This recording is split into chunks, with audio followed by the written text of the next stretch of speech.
What really scary horror story really happened in your life or to the people you know? My closet door flew open one night during a thunderstorm, directly across from my bed. I was 12 years old, and the leap/bolt I made from my bed was probably pretty impressive.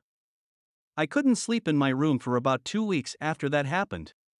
The reason it even happened in the first place is because I had discovered a small compartment through my closet to a secret room next to mine.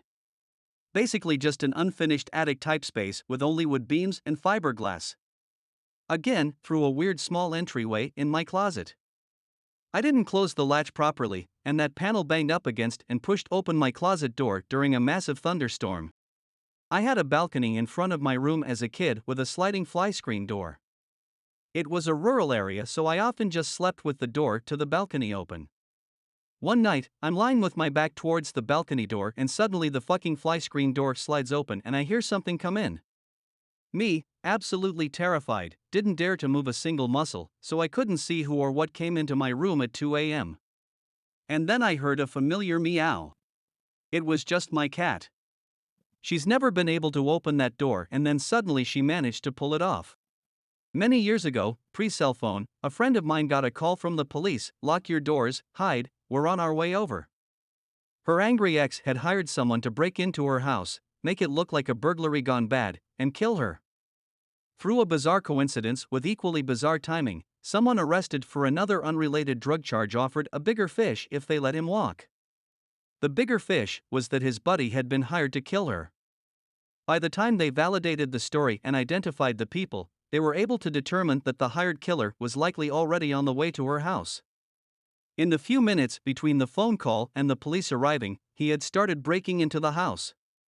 A long sequence of perfectly timed unlikely events was the only thing that stood between her and certain death.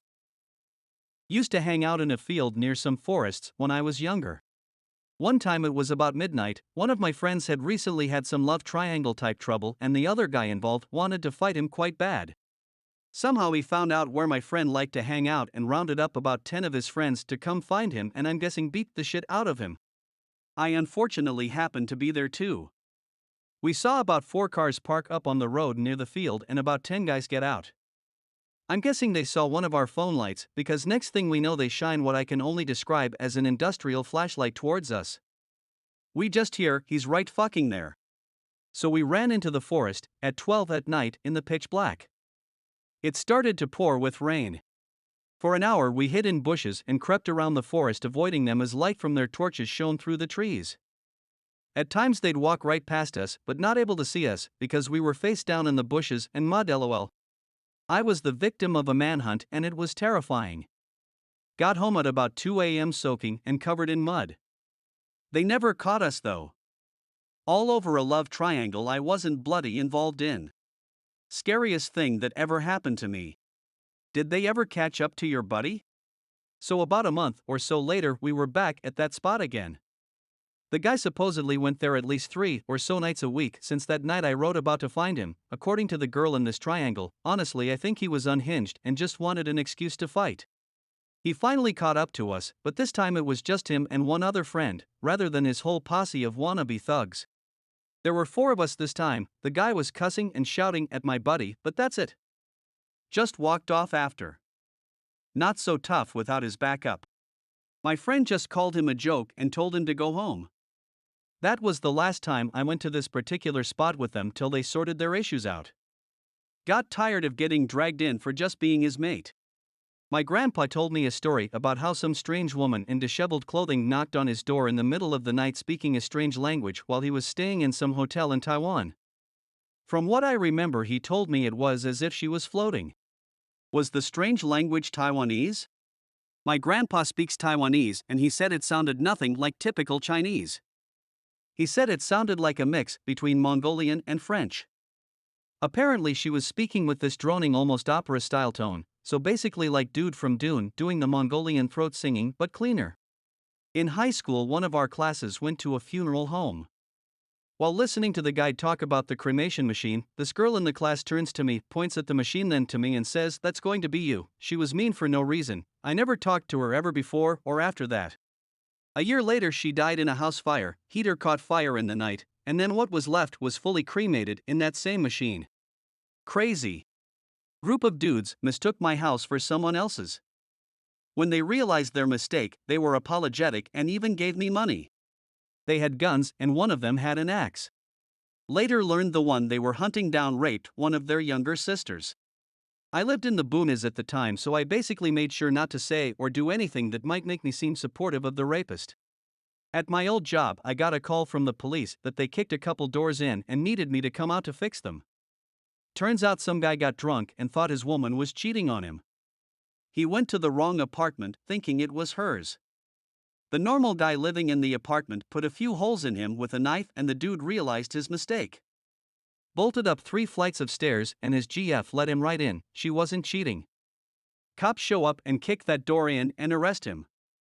The smell of that much blood is something I won't forget. When I was a teenager, I went to drive to a friend's house when it was dark, and before I could exit our neighborhood, 2 cars pulled in from the main street, each taking a lane, and stopped, intentionally blocking the exit. I had come to a stop about 50 feet away, just trying to figure out what was going on. After a few seconds, they both accelerated in my direction. I threw it in reverse and did my best to back away, but I realized pretty quickly that 1, they would catch up to me, or 2, I was going to wreck my car and they would still catch up to me, so I went with option 1 and stopped on my own. They drove up and boxed me in against the curb. Both cars each had 4 adult men in them. The driver of the car next to me angrily shouted at me, "Both our windows were down, where's Caroline?" Confused, I just said, "What?" With even more anger, he asked about Caroline again. This time I just said, "Who?"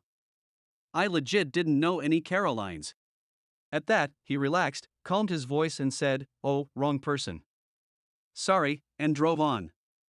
The other car followed him and also said an apology out of their window as they drove by. I was shaken up for a minute, but just drove on to my friends after that.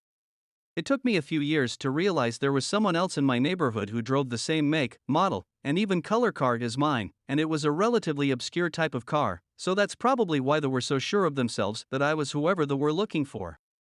It's always scary to think if they just did what they wanted instead of making sure they got the right person. I had some Final Destination shit happen with my ceiling fan once.